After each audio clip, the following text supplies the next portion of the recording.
അപ്പം ഇന്നലെ നമ്മൾ വലിയ രീതിയിൽ സംസാരിച്ച വാർത്തയായിരുന്നു ഈ വർദ്ധിച്ചു വരുന്ന മെഡിക്കൽ നെഗ്ലിജൻസുമായി ബന്ധപ്പെട്ടുകൊണ്ടുള്ള വാർത്തകൾ. പ്രത്യേകിച്ച് തിരുവനന്തപുരം മെഡിക്കൽ കോളേജിൽ രോഗിയുടെ കാലിൽ പുഴുവരിച്ച സംഭവം, അതിനിപ്പം സർക്കാർ അതിൻ്റെ റിപ്പോർട്ടൊക്കെ ചോദിച്ചിട്ടുണ്ട്. അപ്പം ഇതുമായി ബന്ധപ്പെട്ടുള്ള അപ്ഡേറ്റിലേക്ക് പോവുകയാണെ. തിരുവനന്തപുരത്ത് ചികിത്സയിലിരിക്കെ രോഗിയുടെ കാലിൽ പുഴുവരിച്ചതിൽ റിപ്പോർട്ട് ഇന്ന് ആരോഗ്യമന്ത്രിക്ക് കൈമാറും. വൈകിട്ട് 7 മണിക്ക് മുൻപായി റിപ്പോർട്ട് കൈമാറാനാണ് 3 അംഗ സമിതിക്ക് നൽകിയിരിക്കുന്ന നിർദ്ദേശം. ആശുപത്രിക്ക് വീഴ്ച പറ്റിയെന്നാണ് പ്രാഥമിക നിഗമനം. കുറ്റക്കാർക്കെതിരെ കടുത്ത നടപടിക്ക് സാധ്യതയുണ്ട്. സനിസ തുടരുന്നുണ്ട്. നമുക്കിപ്പം സനിസ, ഗുഡ് മോർണിംഗ്. ഇതിൽ ആരോഗ്യമന്ത്രി തന്നെ പറഞ്ഞിട്ടുണ്ട്, ഈ പിഴവുകൾ ഉണ്ടാക്കാൻ വേണ്ടി ആരെങ്കിലുമൊക്കെ എന്തെങ്കിലും ചെയ്താൽ കടുത്ത നടപടികൾ ഉണ്ടാക്കും, അല്ലെങ്കിൽ മൊത്തം കുഴപ്പമാണെന്ന തരത്തിൽ എന്തെങ്കിലുമൊക്കെ ചെയ്യാൻ ആരെങ്കിലുമൊക്കെ ശ്രമിക്കുന്നുണ്ടോ എന്ന രീതിയിലൊക്കെ സംശയം മന്ത്രി ഇന്നലെ പ്രകടിപ്പിച്ചിരുന്നു. ഇന്നിപ്പോൾ റിപ്പോർട്ട് സമർപ്പിക്കുന്നുണ്ട് 3 അംഗ സമിതി. അതും പെട്ടെന്ന് അന്വേഷിച്ചുകൊണ്ടുള്ള ഒരു റിപ്പോർട്ട്.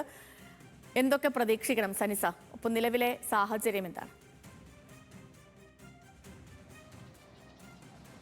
3 അംഗ സമിതിയാണ് ഇതിൽ രാജേന്ദ്ര പ്രസാദിന്റെ കാലിൽ പുഴുവരിച്ചത്. അതും ICUവിൽ നിന്ന് ഈച്ച കാലിൽ മുട്ടയിട്ട് പുഴുവരിച്ചതായിട്ടാണ് തിരുവനന്തപുരം മെഡിക്കൽ കോളേജ് പ്രാഥമികമായിട്ട് ഈ കാര്യത്തിൽ നൽകിയ വിവരം. അത് പ്രാഥമികമായിട്ടുള്ള അന്വേഷണത്തിൽ പിഴവ് സംഭവിച്ചതായിട്ട് തന്നെയാണ് രേഖപ്പെടുത്തിയിട്ടുള്ളത്. നിലവിൽ സൂപ്രണ്ടിന്റെ നേതൃത്വത്തിൽ 3 അംഗ സമിതിയാണ് ഈ കേസ് അന്വേഷിച്ചിരിക്കുന്നത്. അതിൽ ഓർത്തോ വിഭാഗം മേധാവിമാരുണ്ട്, വൈസ് പ്രിൻസിപ്പൽ ചേർന്നിട്ടുള്ള സമിതിയാണ് അന്വേഷണം നടത്തിയത്. ഈ സമിതിയും സൂപ്രണ്ടും കൂടി ചേർന്ന് ഈ രോഗിയെയും രോഗിയുടെ ബന്ധുക്കളുടെയും മൊഴി രേഖപ്പെടുത്തിയിട്ടുണ്ട്. മൊഴി നേരിട്ട് ചെന്നാണ് രേഖപ്പെടുത്തിയത്. മൊഴി രേഖപ്പെടുത്തിയതുമായി ബന്ധപ്പെട്ട് ബന്ധുക്കളും അതുപോലെ തന്നെ രോഗിയും നമ്മളോട് രാജേന്ദ്ര പ്രസാദും വ്യക്തമാക്കുന്നത് അവർക്ക് നീതി ലഭിക്കുമെന്ന ഒരു പ്രതീക്ഷ തന്നെയാണ് ഉള്ളത് എന്നാണ്.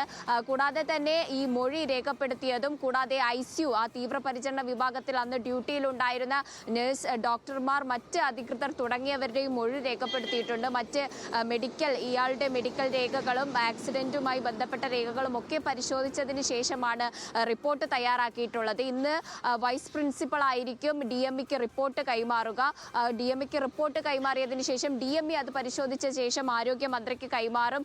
എന്തായാലും മുഖം നോക്കാതെ ഈ കാര്യത്തിൽ നടപടി സ്വീകരിക്കുമെന്നാണ് ആരോഗ്യമന്ത്രി മുൻപേ തന്നെ വ്യക്തമാക്കിയിട്ടുള്ളത്. പ്രാഥമികമായിട്ട് ഇതിൽ വീഴ്ച സംഭവിച്ചിട്ടുണ്ട് എന്ന ഒരു കണ്ടെത്തലാണ് നടത്തിയതായിട്ടാണ് നമുക്ക് മനസ്സിലാക്കാൻ കഴിയുന്നത്. എന്തായാലും റിപ്പോർട്ടിലുള്ള വിവരങ്ങൾ പുറത്തു വരണം. കൂടാതെ തന്നെ ICU തീവ്രപരിചരണ വിഭാഗത്തിലേക്ക് രോഗികളെ മാറ്റുന്നത്, ഈ സർജറിക്കൊക്കെ ശേഷം രോഗികളെ മാറ്റുന്നത് അവർക്ക് യാതൊരുവിധ ഇൻഫെക്ഷനും ഏൽക്കാതിരിക്കാനാണ്. എന്നാൽ അവിടെ നിന്ന് തന്നെയാണ് ഈ രാജേന്ദ്ര പ്രസാദിന്റെ കാലിൽ പുഴുവരിച്ചിരിക്കുന്നത്.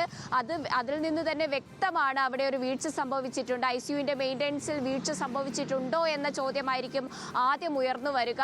അതുകൊണ്ട് തന്നെ ഈ ഉപകരണ പ്രതിസന്ധിയും ICUവിലൊക്കെയുള്ള സജ്ജീകരണ പ്രതിസന്ധിയും ഒക്കെ മെഡിക്കൽ കോളേജുകളിലൊക്കെ നിലനിൽക്കുന്നുണ്ട് എന്നതിലേക്ക് ഇത് വിരൽ ചൂണ്ടുന്നുണ്ട്. കൂടാതെ തന്നെ തസ്തികകളുടെ എണ്ണം കൂട്ടുമെന്ന് പുതുതായിട്ട് ഉള്ള ആരോഗ്യമന്ത്രി K മുരളീധരൻ വ്യക്തമാക്കിയിരുന്നു. പക്ഷേ ഇപ്പോഴും തസ്തികകൾ ഡോക്ടർമാരുടെയും നഴ്സുമാരുടെയും ഒക്കെ എണ്ണം കുറവായത് ഇത്തരം ചികിത്സാ പിഴവിലേക്ക് നയിക്കുന്നുണ്ട് എന്ന് തന്നെയാണ് പല ആരോഗ്യ സംഘടനകളും കണ്ടെത്തിയിരിക്കുന്നത്.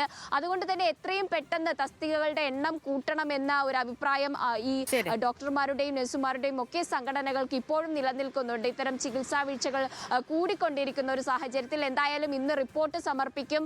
റിപ്പോർട്ട് പുറത്തു വന്നാൽ എന്തായാലും പ്രാഥമികമായി വീഴ്ച സംഭവിച്ചിട്ടുണ്ട് എന്ന് തന്നെയാണ് വ്യക്തമാകുന്നത്. സേതു. ഓക്കെ സനിസ, ശരി. കാര്യങ്ങൾ വിശദമായി പ്രേക്ഷകരിലേക്ക് എത്തിക്കുകയായിരുന്നു നമ്മുടെ സനിസ. അപ്പൊ ഇന്ന്